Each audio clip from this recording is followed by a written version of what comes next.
All right, what's good, everybody? Glad to see you. It's been a while, hasn't it? Let me know you guys are alive in the chat. Let me know how you're doing. All right. Good evening. Gonna wait a few more seconds here.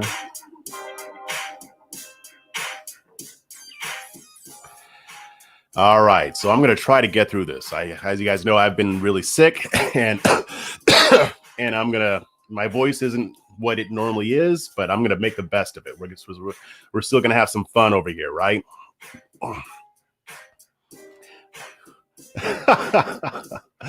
Barry White of the right. The only problem with that, though, is that I can't sing. So, all right, we're going to talk about a few cool things here. Let me pull up my notes.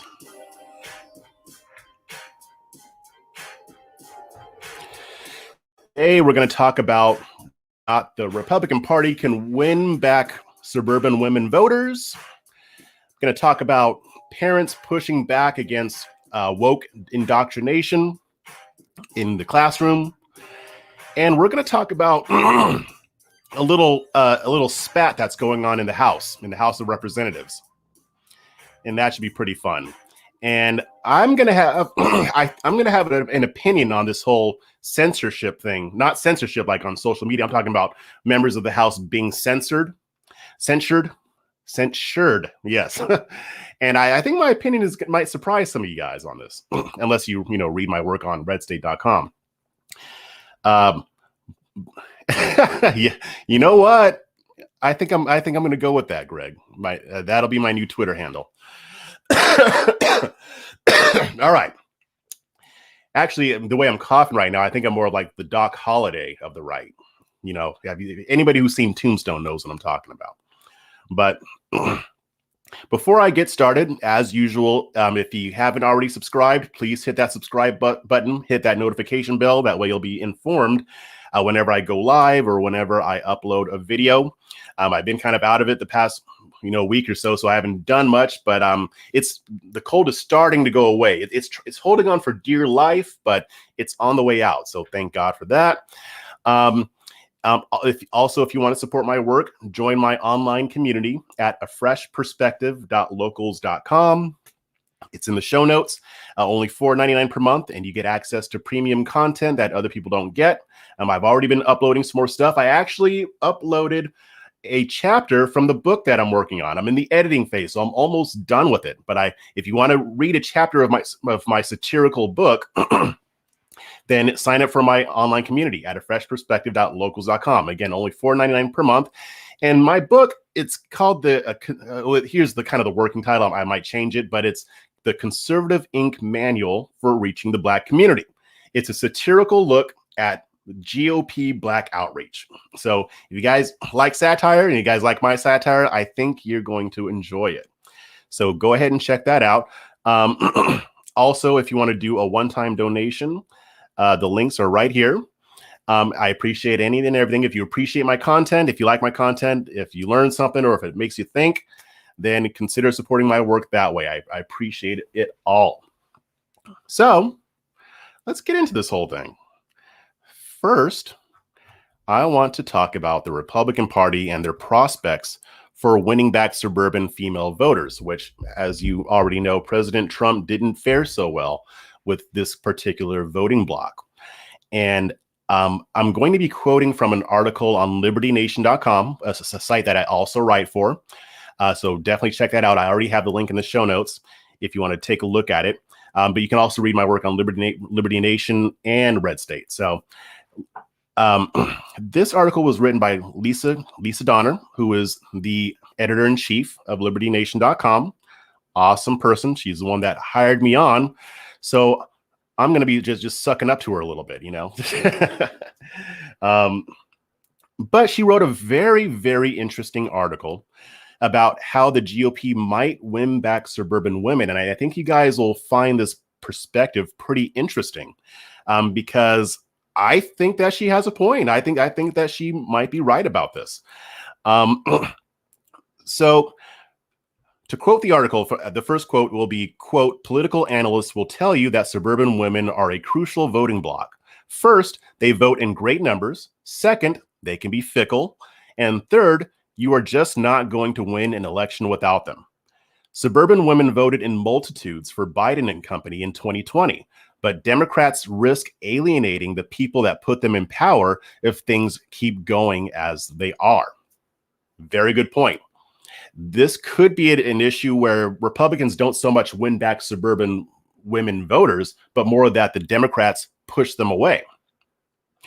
She continues, quote, to fully comprehend what is shaping the mind of a suburban woman voter, one must walk a mile in her Skechers.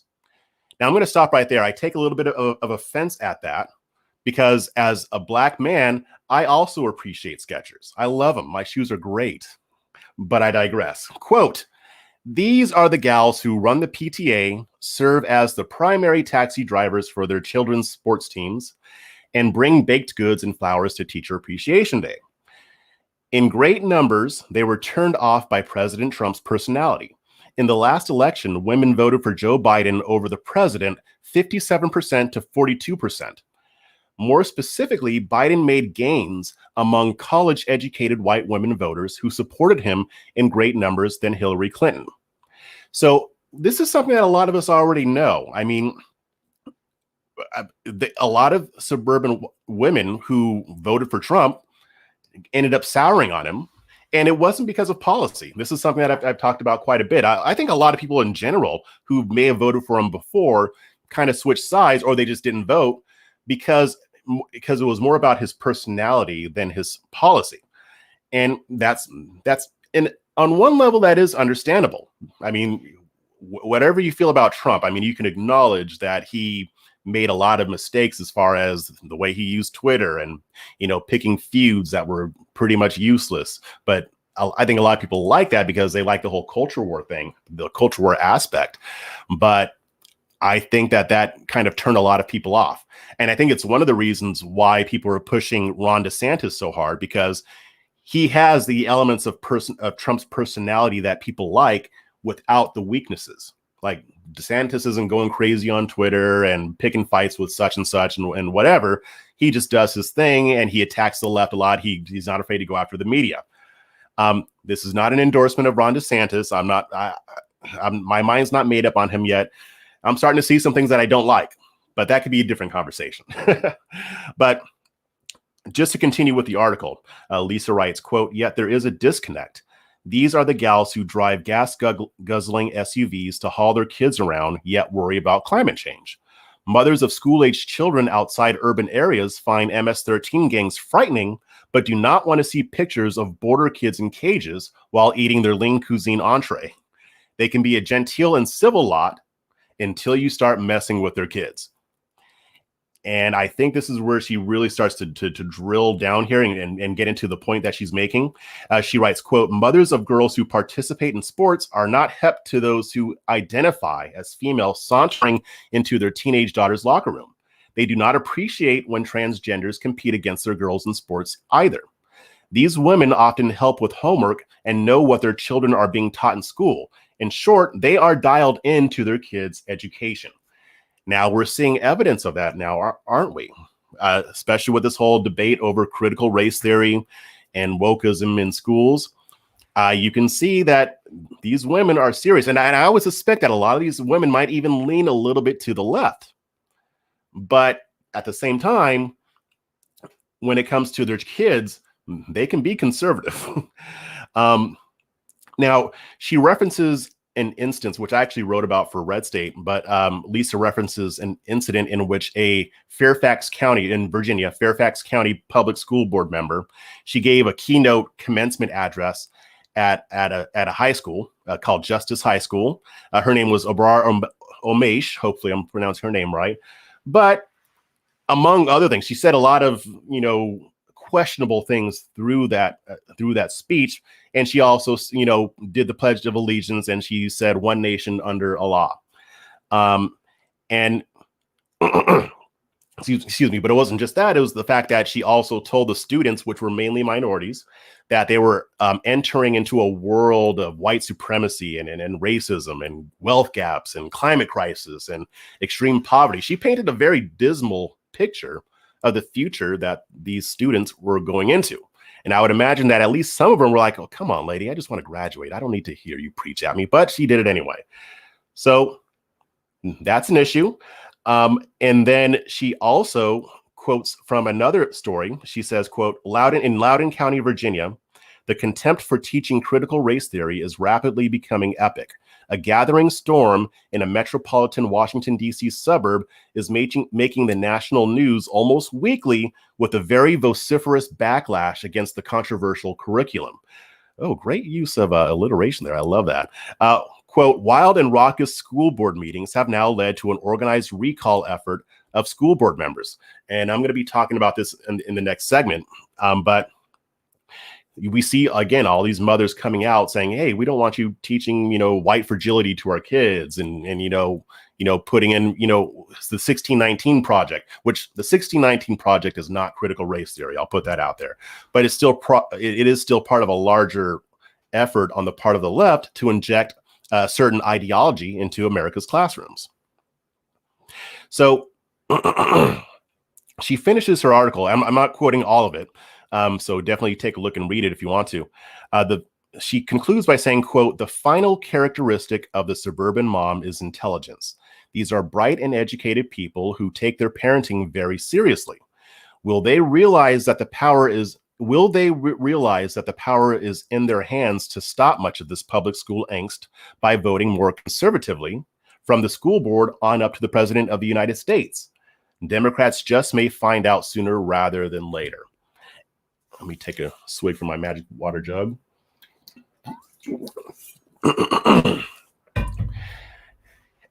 I think that she makes a very excellent point in this article, because as much as Democrats insist that this whole critical race theory thing is only about teaching history, they're lying about it. And you've heard me say this. I think both sides are lying about critical race theory, right? I mean, I think they're both putting their own spin on it and using it for their agenda. But the left in particular are making it sound like, oh, critical race theory is just teaching about history and teaching about a little bit about racism. It's nothing more than that. No, I mean, I've been reading it, and I basically finished the critical race theory book that I've been reading. It's not just about teaching history. There are some elements that I can nod my head to, but the bad parts, like I've said before, are very bad, especially when it concerns free speech. Now, some of y'all have been asking me, when I'm going to do my video on critical race theory.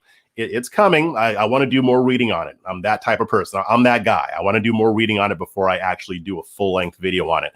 But I will be talking about it more, at least in snippets. There's been some interviews with Mark Lamont Hill, with some people on the right who disagree with critical race theory that I think are very enlightening. I actually like these interviews, most of them anyway. So I'm going to be breaking down some of those. But at the same time, it's important to recognize that the left might be shooting themselves in the foot with this, because there are teachers, and it's hard to tell how widespread this is. I do not think that it's as widespread as a lot of people on the right do, but I also don't think it's just like 5 teachers doing this. I mean, it's like almost every other day I see another story about a teacher trying to teach about being oppressed and being oppressors. I hear stories about teachers segregating children. It's happening at a pace that people should be paying attention to. And if the Democrats insist on pushing this, and on top of that, if these mothers start pushing back and then they get called racist for doing so, I don't care if they lean towards the left. They're going to vote right. They're going to vote these school board members out. They're going to go they will be as conservative as Ronald Reagan if that's how the Democrats respond.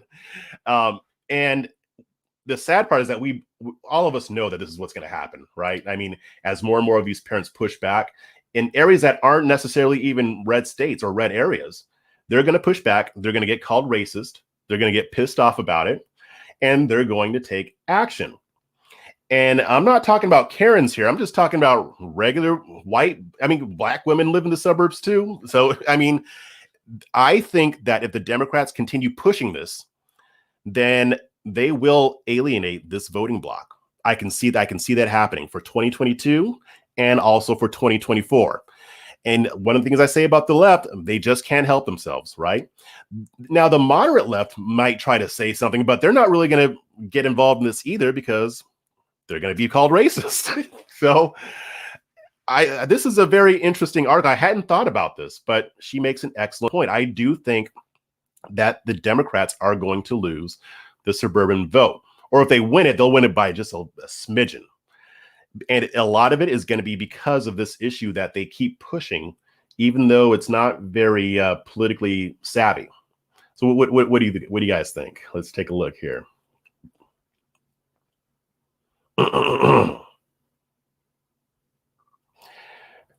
Rick, you got banned. Didn't you already get banned before? How many times have you gotten banned, bro? Come on now. Let's see. Yep, Rachel D. As a suburban woman, I'm listening. Yep, you are. And I bet a lot of your friends are too. Even the ones who might lean to the left. What else we got here? It's anti-capitalism at best, Marxism at worst.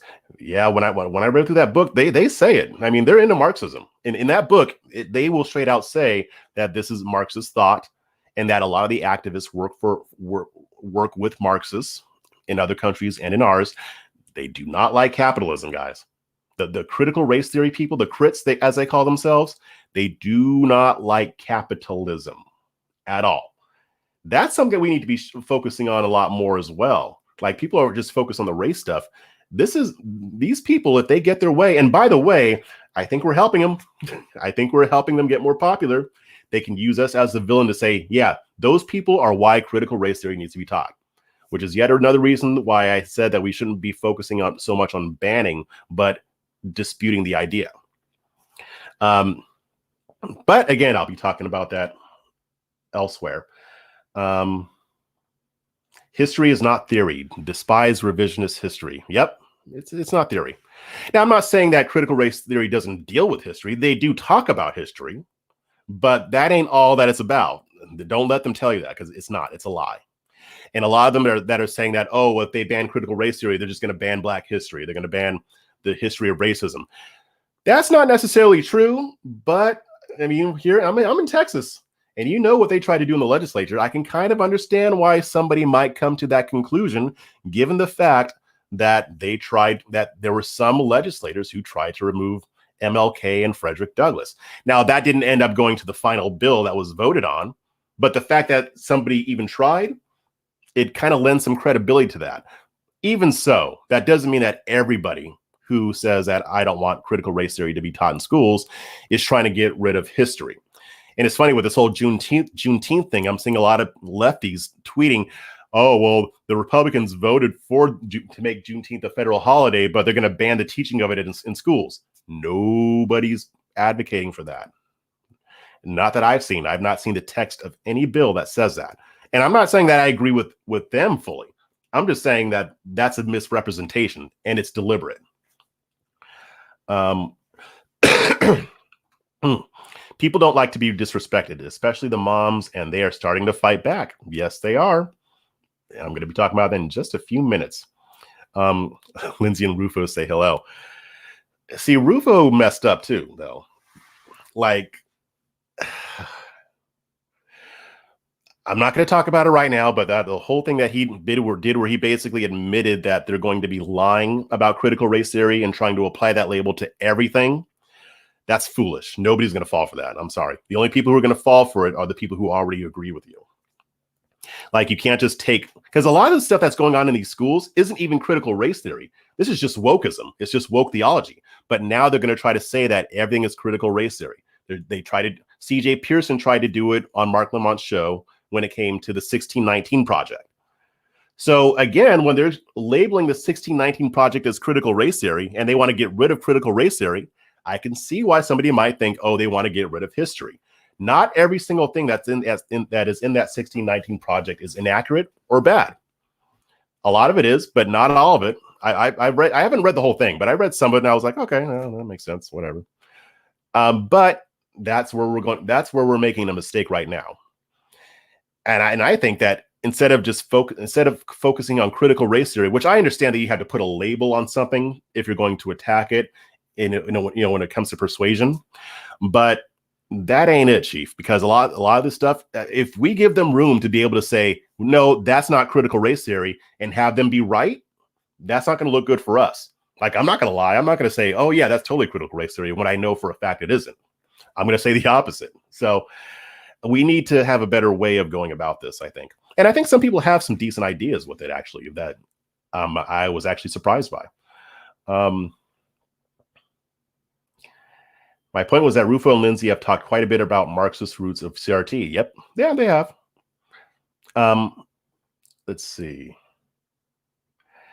Shoot, it ain't just capitalism. They don't have a lot of fondness for plain old liberalism either. That is very true. Yes. In that book, they bash liberalism all the time. So, yeah. So I'm going to move on to the next topic here.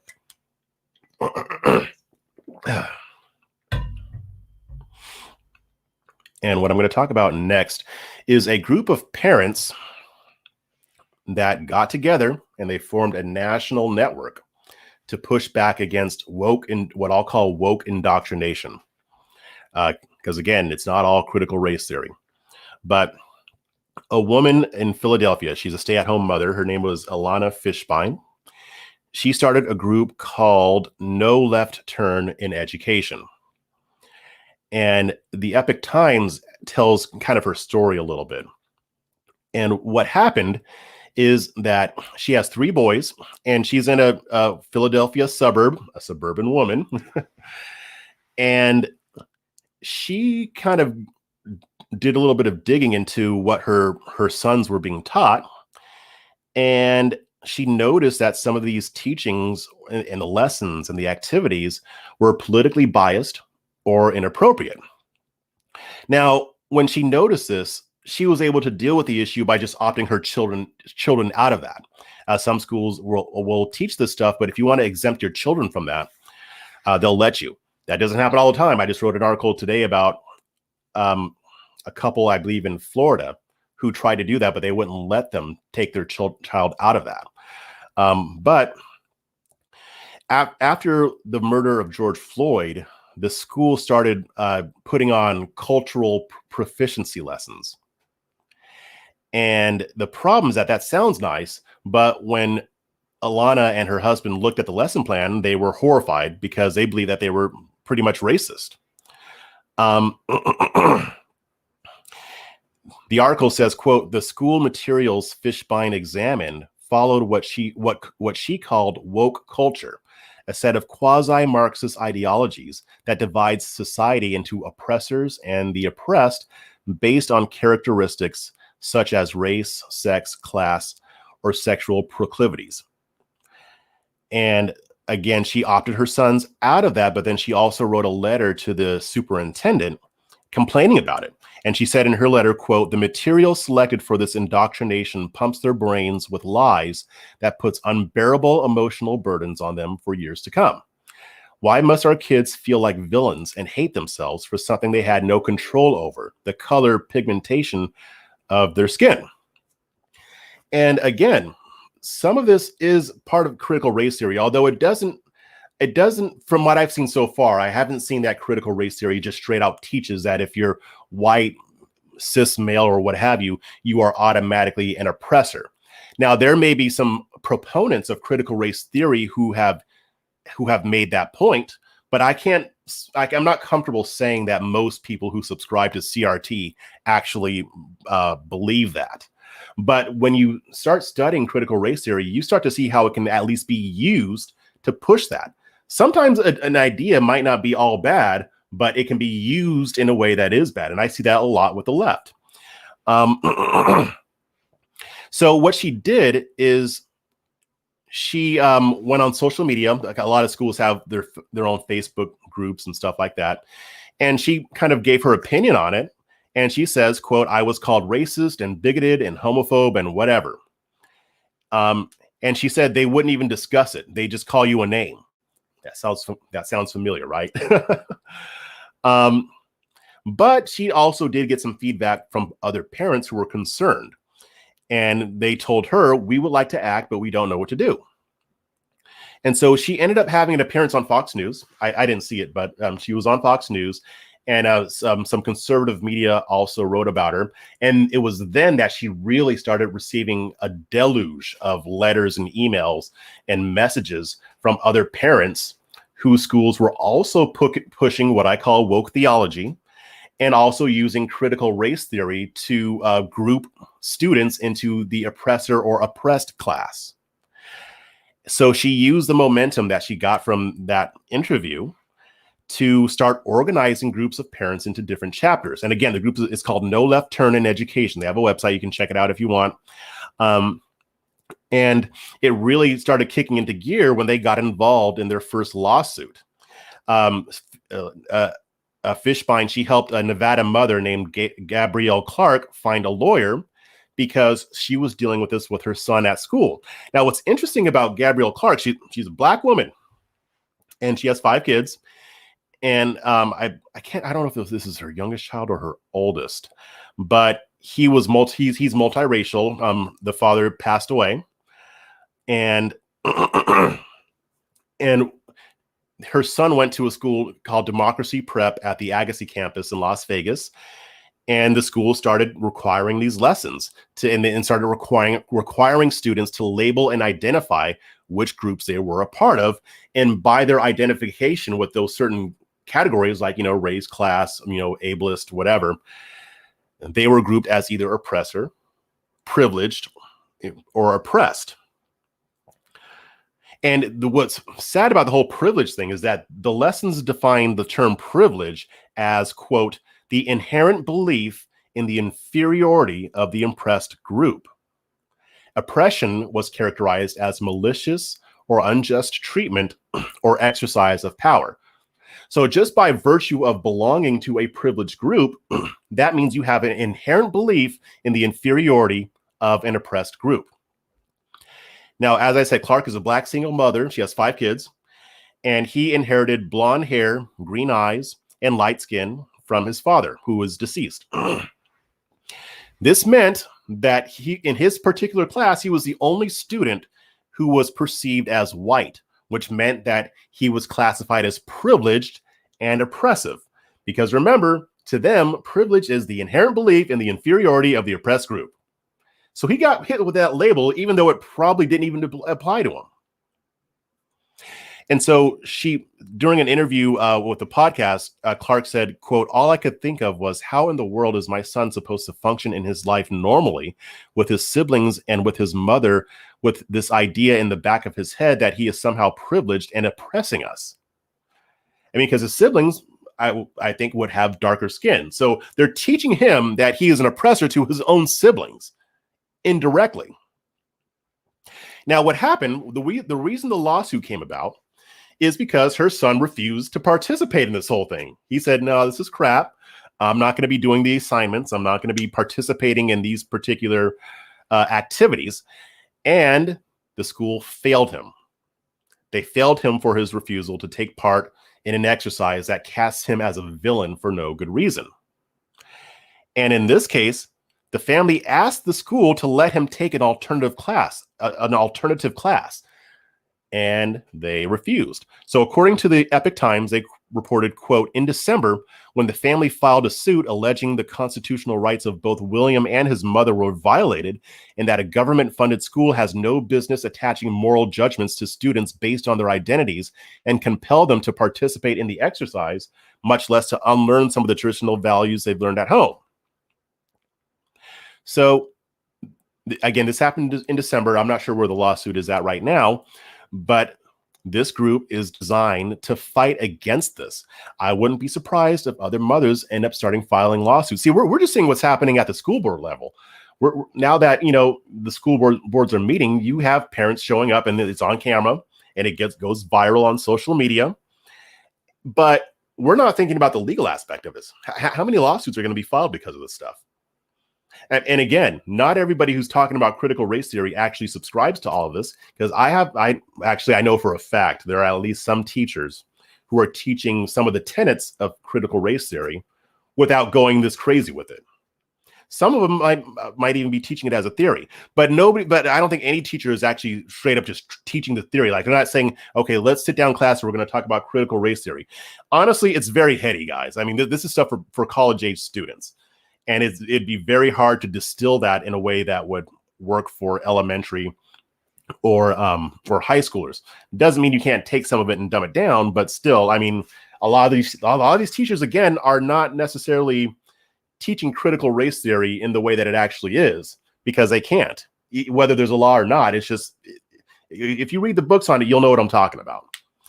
And the thing is, we've been having stories like this for the past few years. This didn't just start.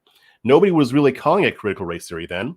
And I still I don't apply that term very often, because what I'm saying here, this is just woke theology. This is just the logical outcome of teaching wokeness in schools. And now that we have lawsuits, and now we've got a group, and I've heard of other groups starting to pop up. This is going to become a very big debate. This isn't going anywhere anytime soon, even after it's banned in certain states. Because even if you ban it, it can still be taught, because the people banning it don't even know what it is half the time. So I know some people don't like me saying that, but I'm sorry. Most people on the right do not know what critical race theory is. But what they do know is that if their kids are being taught to segregate, and being that their kids are being taught that they are oppressors or oppressed, they're not down with that. So, excuse me. I'm trying, guys. I'm trying. So I expect for this to become a bigger issue. And here's the thing. They are pushing forward with this battle. And I think that groups like this could be instrumental in stopping wokeism from becoming the dominant ideology in class and in society in the future, especially. Now, if they combine this with a heightened focus on local politics, and it translates into getting more influence on school boards, that's going to help. And one thing I do like about this debate is that it's putting more of a focus on local politics, which is something that I preach about all the time. We should all be paying attention on what's going on in our cities. But it also requires us to put forth a competing idea on how children should be taught about history. And I know that this particular group does have a section on their website giving other suggestions, giving other ideas for curriculum. There's a group called the 1776 Unites. I've been kind of taking a look at them. And I think I don't know if they're new or what, but they also have some curriculum ideas as far as teaching Black history and stuff like that. They don't have anything fully fleshed out yet, but it sounds like it's something that they're working on. So if we do have these alternative theories and alternative lesson plans that can be taught, I think that we can probably win out on this. I will tell you that we will fail if we put forth any idea that pretends that racism isn't a thing, or pretend that racial disparities don't exist, or just say that those racial disparities are just because of culture and nothing else. This will only work out if we are honest about it. Are there cultural issues? Yeah, no, and there are cultural issues. Black people talk about it all the time. But if you're just going to say it's just culture, that ain't going to work. And it shouldn't, because it's a lie. There's no denying that the government has used policies that still have impact today, that were deliberately set up to place Black people behind white people. And there's still some policies today. I mean, because we always talk about how the Democrats are the real racists, but then we protect them by saying that there's absolutely no systemic racism. I believe that systemic racism exists. Do I believe the same narrative that the left is spinning about it? No, not necessarily. Do I go to the same extent as they do? No. But there are issues, there are policies that disproportionately impact the Black community. Pushing back against school choice, not allowing school choice. That's one. Gun control, strict gun control laws for people. It makes it harder for people of color to obtain weapons in most cases, to legally obtain them. They put all these huge fees on them. You have to jump through so many hoops. You have to have a lot of money to be able to own a gun in a lot of these places. Well, that's racist because first off, it's the Second Amendment, so you shouldn't be putting so many restrictions on it that a regular average person or somebody who is poor cannot obtain the means with which they can defend themselves. So I can go on. That's just a couple. I mean, even redlining, even though it was made illegal in 1970, it was still being practiced. I mean, I believe I saw somebody say that it even just as recently as the 90s.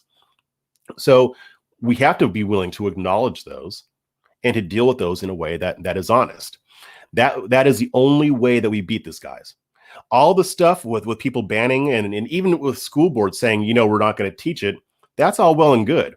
But it will be back if we don't put forth a competing idea that takes an honest assessment in how racism impacts the lives of a lot of Americans, and put forth conservative solutions to deal with it.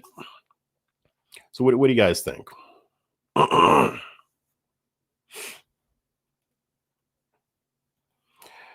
Okay, let me scroll up here. Oh man, my voice is like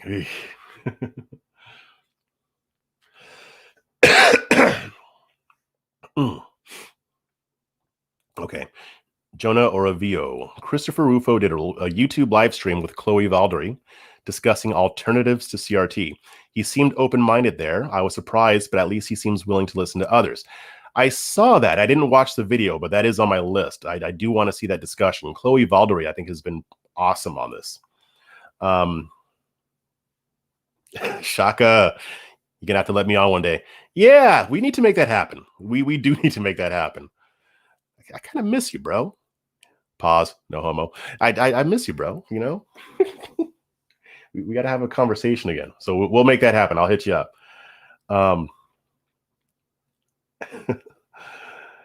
Mrs. Pinky, Enchantment Theory is awesome. I like what I'm seeing from it, honestly. I mean, I've been doing a little bit of research. I think it seems more for diversity training, but I know they're trying to branch out into other areas as well. So I'm going to be keeping an eye on that. What else we got? Arnold, these classes and exercises are designed to degrade humanity. Damn. But I mean, in a sense, they kind of are, right? I mean, if you just lump somebody as oppressor and oppressed, where is the humanity? If you're a white person and people view you as an oppressor by dint of the color of your skin, that is dehumanizing. It is. Do I think that's intentional? I will say it's not intentional for the people who are trying to teach it, but I think for the people who are pushing for this, I'm cynical. So I think, yeah, they're doing that on purpose. I mean, they want us at each other's throats, guys. I mean, that's obvious. They want us to hate each other. And what better way to make us hate each other than to classify some as oppressor and some as oppressed? Let's see. Oh, we've got Keisha King in the house. We got a celebrity here, guys. Keisha King was a sister that went up in front of the school board and read them the riot act about critical race theory. She's been on Fox News. She's been everywhere, guys. As a matter of fact, you guys should go follow her on Twitter. Keisha King. Keisha with a Q.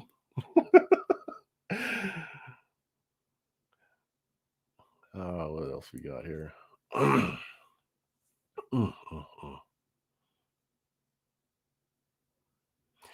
Yeah, Bob Woodson is involved in 1776 Unites. Yeah, I don't know much about him, so I'll be doing some digging, but I'll check him out. I mean, it seems interesting. It doesn't seem like what they seem to be trying to do with the 76 or the patriotic education or whatever that crap was. That seemed more like they just wanted to whitewash it. I mean, I'm sorry. I mean, I could be wrong. If they come out with something and it's not whitewashing history, then I will gladly eat crow on that. But we can't. I mean, they got Charlie Kirk on it. I mean, come on now. It's going to whitewash history. But the 1776 Unites doesn't seem like they're doing that. I saw that they have a whole lesson plan about Benjamin Banneker, who a lot of people don't even know about. So It's promising. Let's see.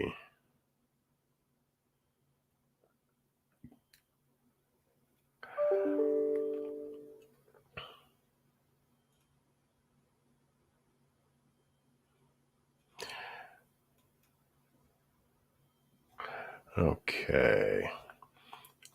There was a question up here that I wanted to get to. My problem with, quote, systemic racism is that I have no idea what anyone in particular means by the term. I think that's by design. I think a lot of people are vague about it. Excuse me. The way I see systemic racism is that it is racism that exists in our justice system or other institutions. And these could take the form of policies or procedures that are either designed intentionally or unintentionally to, again, place white Americans ahead of Black Americans. Back in the day, those policies were explicit. Like they explicitly said, we're going to do this to Black people, or Black people can't do this. We're not going to insure your mortgages if you sell your house to a Black person, or what have you. Black people can't own houses in certain areas, stuff like that. Nowadays, you don't have laws that explicitly say, we hate Black people or whatever, or Black people suck. But there are policies that end up having that impact, or that are used to target Black people more than whites. Like, for instance, if you're in a certain area, like I think it was the Beltway, they did a study that on the Beltway, Black people were more likely to be pulled over for traffic stops than white drivers, even though Black motorists did not commit violations at a rate that is higher. So that's more of a little example. But I also mentioned gun control. I mean, Marjorie is great on this. I mean, he'll tell you gun control is racist. And that's the reason I gave is just one reason. And again, they don't specifically say we are creating these gun laws to make it harder for Black people to get firearms, right? Because you can't do that anymore, right? And I'm not saying that anybody who supports gun control supports it for that reason, but that is what ends up happening. And people know that that's what's happening, and they don't want to do anything about it because they don't care about Black people. I mean, what do you want from me? Again, school choice. Now, school choice, not having school choice disproportionately has a negative impact on the Black community. That's why most Black people want school choice, but Democrats don't want them to have it. Now, there's a lot of reasons for that. A lot of it has to do with money and the teachers' unions. You can watch my interview with Lenny McAllister, and he goes deep into detail on it. He's an expert on the subject. He lives it every day, and he's fighting for school choice in Pennsylvania, charter schools specifically. Let's see. What else can I think of off the top of my head? Let's see what else we got here. Oh, also war on drugs. That's still going on. And everybody knows that the war on drugs was used more to go after Black people than anybody else. Black people do not commit drug offenses more than whites do or anybody else do, but they are the primary targets of people enforcing the war on drugs.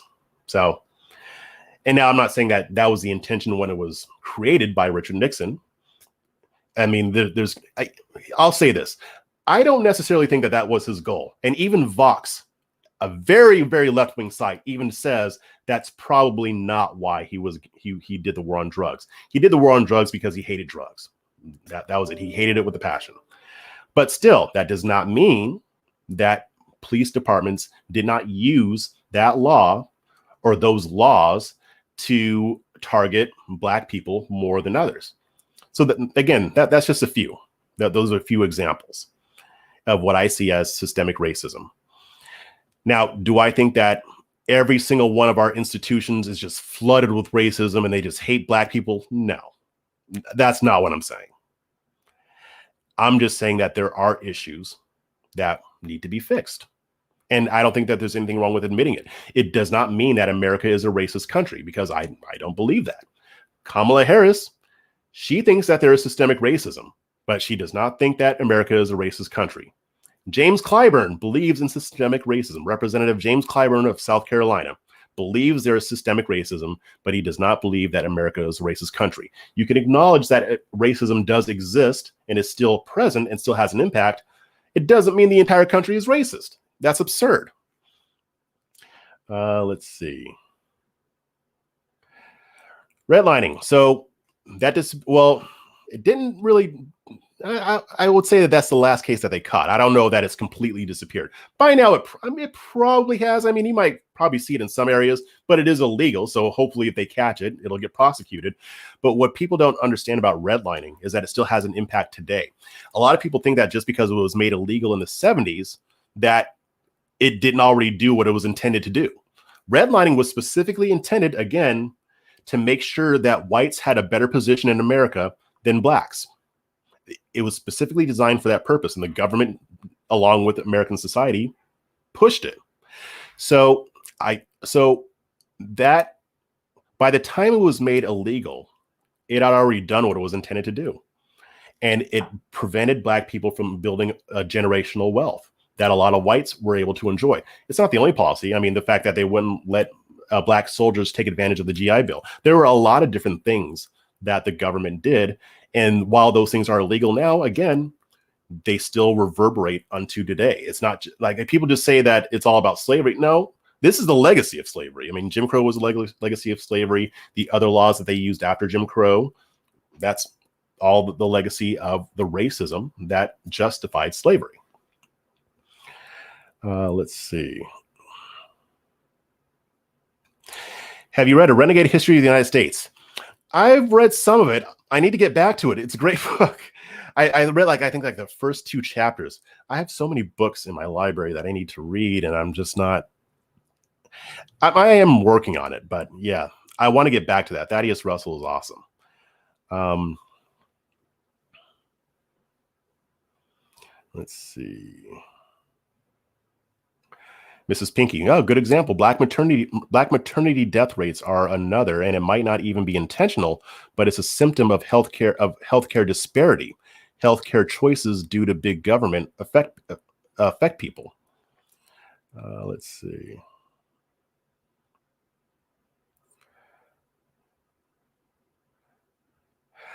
See, this is a good point. This is something I've heard brought up. Well, wait, let's start with the first thing. Okay, here's my thing with the black community using drugs. I know and understand it's used at the same level in all communities, but here's the thing.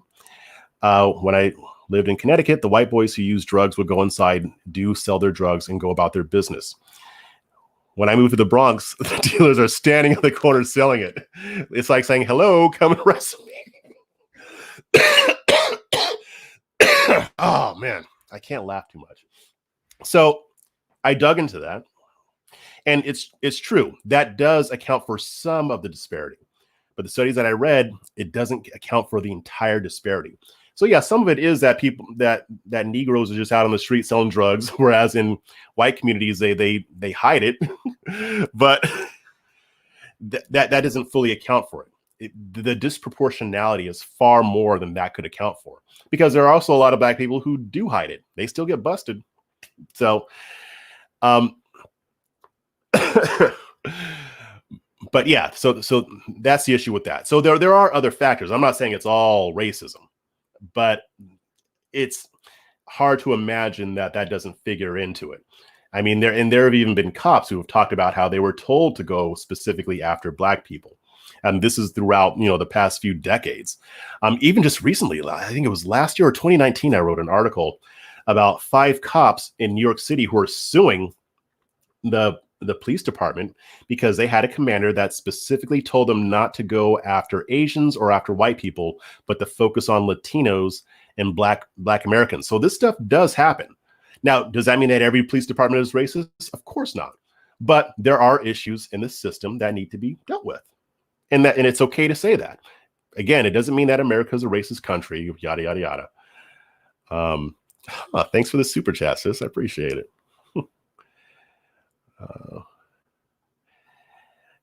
I need to hear more on this. Okay, maybe I'll write a piece on it. I don't think I wrote about it. I think I just read a couple studies that talked about it.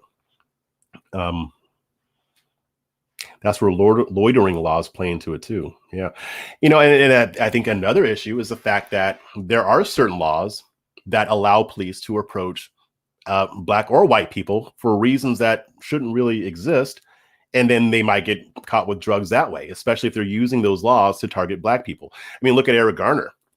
They were approached him because he was selling loose cigarettes because there was a law against that, which is stupid. When you create new laws, you create new criminals and you increase interactions with the police, which raises the likelihood that those interactions will be negative. All right, so I'm going to move on to my next thing because I think my voice is about to give out. Oh, yeah, we're going to talk about something fun here. So we've got lawmakers in the House who want to censure, I keep saying that word wrong, censure certain lawmakers who have recently made some controversial remarks.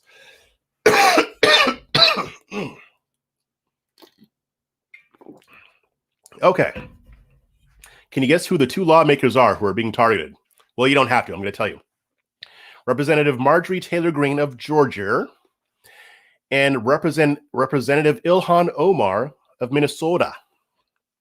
And they are going to be the targets of dueling resolutions, which are expected to be filed this week to admonish them for remarks that critics said were anti-Semitic or inappropriate. Now, we already know that Marjorie Taylor Greene was stripped of her committee assignments after certain social media posts came to light that showed her, talking about stupid conspiracies and anti-Semitic issues, Jewish space lasers, and all the other stupid crap that MTG says. Now, at the time when that happened, I disagreed with it. And as you know, I am no fan of Marjorie Taylor Greene. You've heard me. I don't have much positive to say about her at all. I think she's an empty suit. I think she has no substance. I think that she gives off grifter vibes. I think she's there to perform and not really to actually do anything. But I digress. Even so, the Democrats should not have stripped her of her committee assignments. That should have been left up to the Republicans in the House. Traditionally, that's how it's done. It's your own party that takes punitive action against you, whether it's removing you from committees or filing a resolution to censure you or however, or what have you. But the Democrats just decided, hey, we outnumber the Republicans, so we're just going to strip her of her committee assignments, regardless of what they think. Some are even trying to push her to have her removed from Congress. I don't agree with that either. It should be her constituents that take care of that. And if they don't, then tough. You guys have to deal with it. I have to deal with it, whatever.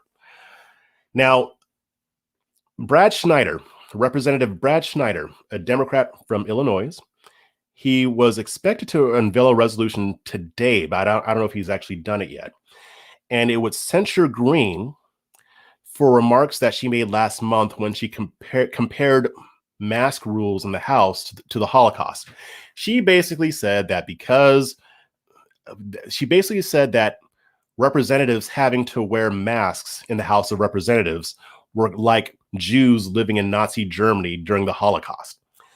It was one of the dumbest things that she's ever said. I don't disagree with the criticism against her. That was dumb. And honestly, if she gets censured for it, I don't care. It was a stupid thing to say. And she knows better. She says that stuff for her base because they eat that shit up. So now she was criticized by Republicans and Democrats. And it's funny because she came out and had some interesting things to say. She visited a Holocaust museum, guys. Let's watch the video. I know you're looking forward to this. Let's put that on. Give you just a second here. And we're going to watch something awesome. Yeah, there it goes. Booyah. You guys ready? All right. I'm very much a normal person. And I think it's important for me to always be transparent and honest. And I just want to tell you all, I'm really, really lucky. I was blessed with the am blessed with amazing parents, and my dad just passed away in April. But I will say he taught me some great things, and one of the best lessons that my father always taught me was when you make a mistake, you should own it. And I have made a mistake, and it's really bothered me for a couple of weeks now. And so I definitely want to own it. This afternoon, I visited the Holocaust Museum.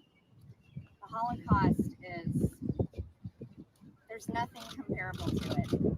It happened, and over 6 million Jewish people were murdered.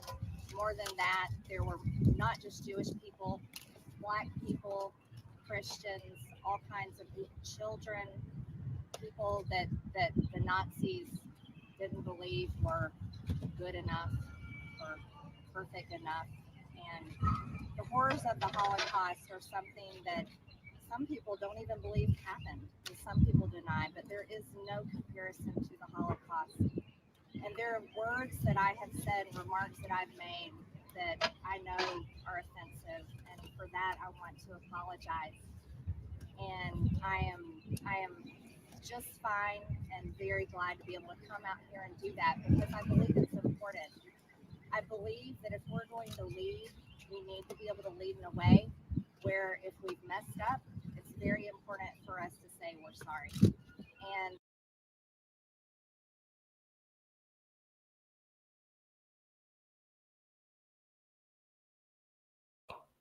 So there you have it. She's sorry. She visited a Holocaust museum, and she realized how horrible the Holocaust was. Now, before I weigh in on that, it is kind of sad. I mean, if she's telling the truth, which I'll give her the benefit of the doubt, I'm sure she is. She's older than I am. I learned about the Holocaust in school. I knew how bad it was. I didn't have to go to a Holocaust museum to find out. I actually went to Dachau, the concentration camp there, and that was intense. But I already knew before I went that the Holocaust was horrible, and it's a bad idea to, compare having to wear a mask to being a Jew living in that, right? Or being a Black person or what have you. Now, is she sincere? Is it possible to be doing clear damage control and also be sincere at the same time? Yes, it is possible. I don't have any reason to think that she's not being sincere, so I will give her the benefit of the doubt. Now, if she says some other stupid shit about the Holocaust or Jews, then I'll know that she wasn't serious. But I mean, even though I'm not a fan of hers, fine. I get it. So let's continue. So she wasn't the only one that made some stupid remarks. Ilhan Omar, who has a history of making, at the very least, borderline anti-Semitic remarks, she recently posted a tweet with a video with her speaking with Antony Blinken, Secretary of State, and she compared the United States to Hamas, which is a Palestinian terrorist group, and whose objective is to push the Jews into the sea, which means take over Israel, annihilate Israel as a Jewish state. That is their goal. And she said that the United States was basically just like that. I thought her remarks were wrong. A lot of people on the right criticized her. Although I have to stick this in here. It was kind of interesting seeing the people who justified Trump saying that America kills people too in response to a question about Russia and saying, oh, well, we kill people too. It's interesting to see people who defended that attack her for saying kind of the same thing when it comes to Hamas. But whatever. Her statements were wrong. And again, she just like Greene, she got criticism from the left and the right. As a matter of fact, Bill Schneider, who I just talked about, also, led the effort to condemn what she said. And she later clarified what she was saying. And that satisfied Democrats, of course, but it didn't satisfy Republicans. And they are going to craft a resolution to censure Omar and to also potentially remove her from her committee assignments. Now, they're also targeting Alexandria Ocasio-Cortez, Ayanna Pressley, and Rashida Tlaib because they have also made offensive remarks. Although I'm not really sure about Ayanna Pressley. I don't remember her making anti-Semitic remarks on Israel. Maybe she said something inappropriate and I just don't know about it. But they plan to censure them for, quote, defending terrorist organizations. And then they actually blame them for the rise in anti-Semitic attacks in the United States, which I don't think is fair. I have to be consistent on this, guys. I mean, if people take it on themselves to do violence, that's their choice. Just like I don't blame Trump for what happened on January 6th at the U.S. Capitol building, I'm not going to say that they're responsible for the increase in violence against Jews here in America. That could just be motivated just by the fact that there were hostilities between the Israelis and Palestinians just a few weeks ago. So while I disagree with what they say, I'm not into blaming people for the actions of another, because that can have a chilling effect on free speech. If you can prove that somebody, or if you can try to prove that a politician's words led to a terrorist attack, then you can punish them for it, when realistically, unless they're outright inciting violence, they should not be held accountable for that. That being said, I think it's interesting what's happening here. House Minority Leader Kevin McCarthy, in an appearance on Fox and Friends, I believe, he basically issued a threat to House Speaker Nancy Pelosi. And he said, if you don't go along with our attempt to censor these people, then if and when we retake the House, then we're going to go through with it anyway. And that's what I want to get to. This is where I'm going to have my opinion on this whole kerfuffle, especially on the Republican side. Are they reacting to this the right way? Should they be threatening this stuff? And I'm going to tell you a little story, as long as my voice holds out. Now, when I was a kid, a handsome young man, some of you have heard me talk about how I went to an all black private school, Marcus Garvey. I was about in 6th grade or so, going into junior high. And at first I didn't really fit in all that well. I know, hard to believe, right? But I got picked on a lot because of the way I talk. You hear how I talk. I have that whole Carlton thing going on, and not only that, I was tall, skinny, looked like Urkel, that whole thing. And, and I got picked on a lot. I got bullied. And, I didn't really, I guess I just kind of dealt with it. I had some friends, but a lot of them, they picked on me. And a lot of it is because I let them. And it's funny, my mom had a rule about fighting. If I started a fight, I was going to get a whooping. So I couldn't start a fight ever. But if somebody started a fight with me, she said, and this is a direct quote, she said, if somebody tries to hit me first, then you haul off and kick their ass. That's when I had the permission. So one day I'm sitting in class and I pick up this, there was like a broken pen that was on the floor. And I picked it up and I was, kind of messing with it or whatever. The kid next to me said, hey, that's my pen. Now I knew that this probably wasn't his pen, but he thought he was just going to use this as a way to bully me. And I was like, no, I found it. I'm playing with it. Leave me alone. Yeah, I don't remember exactly what I said. He said, give me my pen back right now. I was like, no. He said, if you don't give me my pen right now, I'm going to sock you. I said, okay, sock me. Do it. He socked me and I jumped out of my seat and I lit his ass up. I just did. I mean, I shocked the entire class. I lit him up. After that day, I was never bullied again at that school. As a matter of fact, I even made some more friends. As a matter of fact, him and I were kind of cool after that. Because you know how men are, right? I mean, we can get into a fist fight 1 minute and then be best friends the next, right?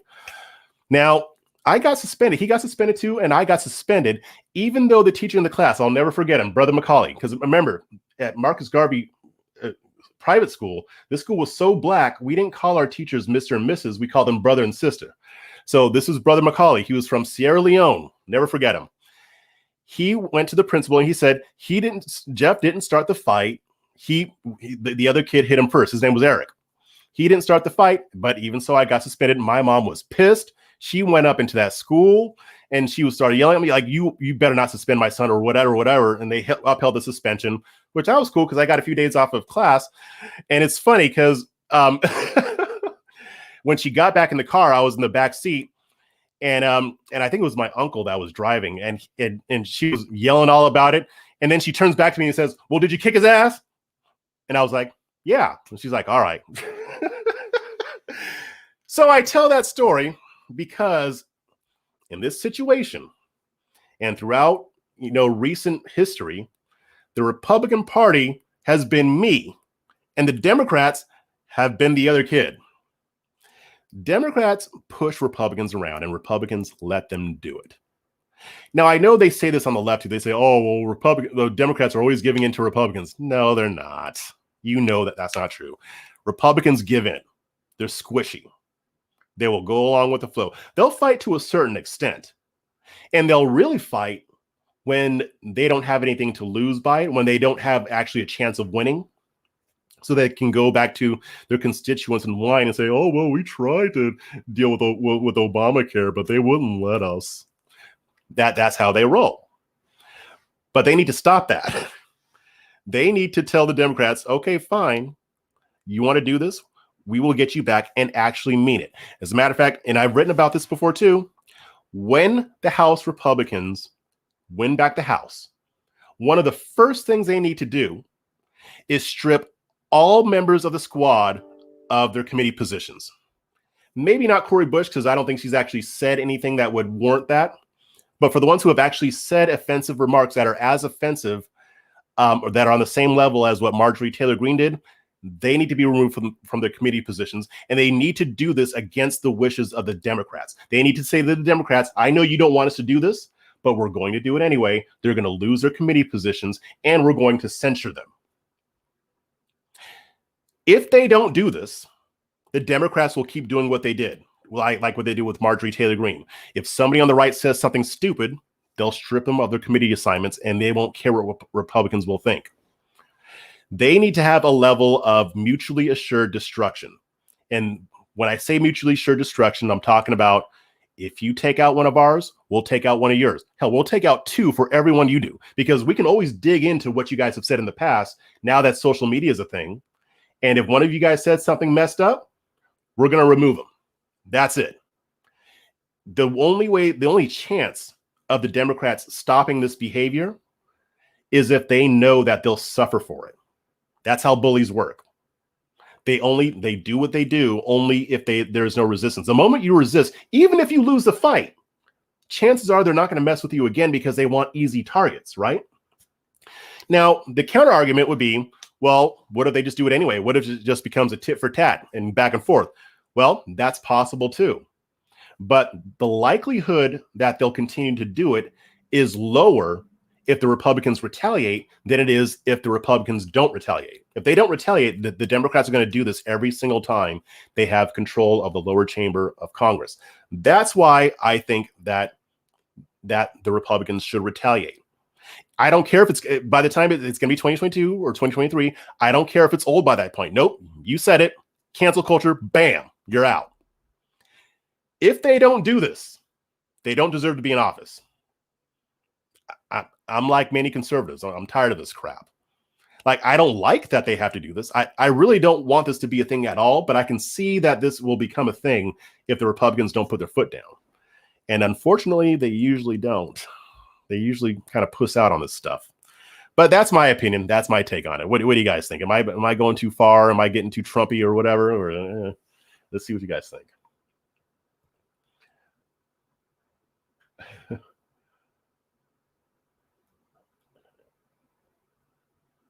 Okay.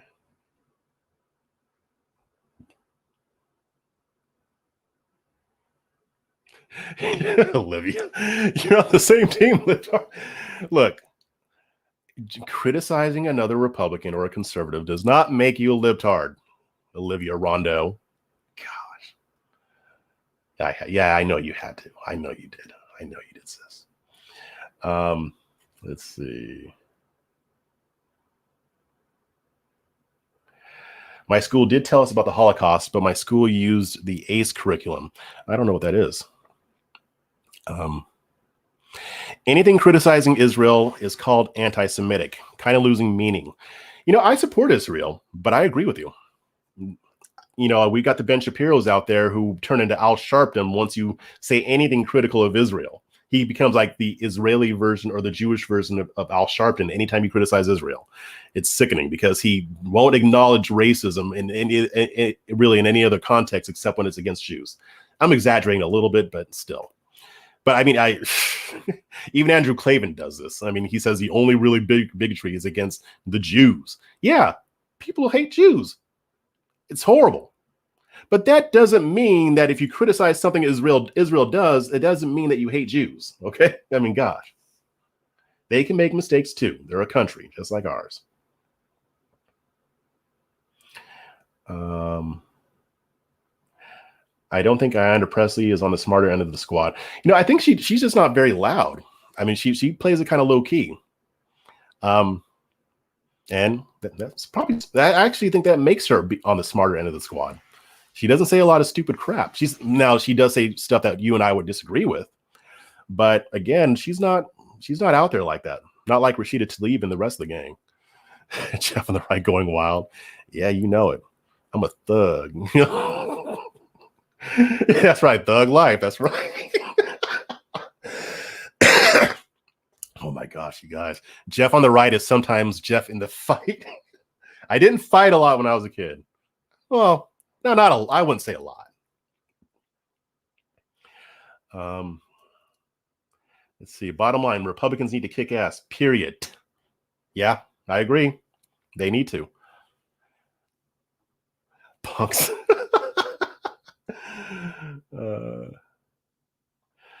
Katie Bogren, I think you're right. The right is so desperate for a person with a backbone. I think that was part of Trump's appeal. Exactly. I think that was like, let's see, that was like 80% of why he was elected, because he didn't give a crap. He fought back and that was it. I didn't even always agree with how he fought back, but I'm like, I still kind of like this though. Like I talked about how he messes up with Twitter, but some of that stuff, even though I was like, dude, you shouldn't be doing that. In the back of mind, I was like, yeah, that was kind of awesome though. I just love how he just took it to him, and they didn't know what to do with it because they were not used to a president who was willing to say, you are fake news. You lie. You are all liars. I loved it. I ate that. I ate that shit up. Seriously, I still do. Because there were areas where he fought back and I loved it. A lot of them. We need more of that. We need more of that. Yeah, that's all I got to say there. We need more of that. We were like, at least he's fighting. Yeah. And see, and that's what they say about Marjorie Taylor Greene too, except she doesn't actually do anything. President Trump actually did stuff, right? I mean, he didn't just say, you guys are all dumb, I hate you. He said, no, here's the policies I'm going to do, whether you like it or not. They always talk about how the right is reactionary, and it is. Conservatives tend to be reactionaries. We need to come to terms with it because we can't fix it if we don't. But President Trump turned the Democrats into mindless reactionaries. All they did was just react to what President Trump said or did. They didn't like his policies. They didn't like the way he talked to them, and that's how he turned them into reactionaries. Marjorie Taylor Greene doesn't really do anything. She hasn't really pushed any legislation that's worth anything. That's the difference to me. But yeah, we need more of that. And again, that's why I can understand DeSantis's appeal to a certain extent. But we need more like that. It can't just be at the presidential level. It's got to be at the federal. It has to be in the legislature as well. Hell, even at the local and state level, we need to push back more. We don't always need to be jerks about it, and I get that. I mean, but when there's clear lying going on, we can't be afraid to push back on that. We got to lean into that. Lean in. All right. My voice is pretty much done now, so I'm going to go ahead and sign off, but thank you guys for showing up. I'll be doing another one on Friday. Hopefully I'll be fully recovered by then. And until next time, keep your minds free.